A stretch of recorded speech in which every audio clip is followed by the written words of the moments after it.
শান্তর বিদায়ের পর লিটনকে সঙ্গে নিয়ে আবারও বড় জুটি গড়েছিলেন মুশফিকুর রহিম। এগোচ্ছিলেন ডাবল সেঞ্চুরির পথে।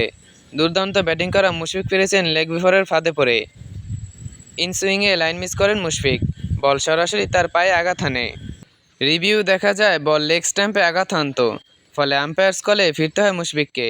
সাজঘরে ফেরার আগে 350 বলে 163 রান এসেছে তার ব্যাট থেকে, যেখানে 9টি বাউন্ডারি ছিল।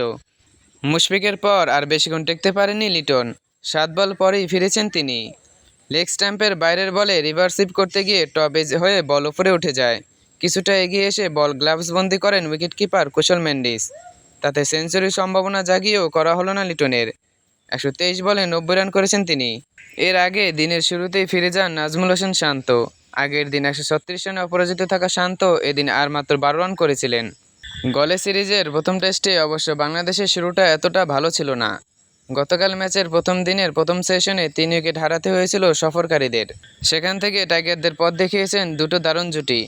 প্রথমে মুশফিক শান্ত মিলে যোগ করেন 264 রান, এরপর লিটন মুশফিকের জুটি।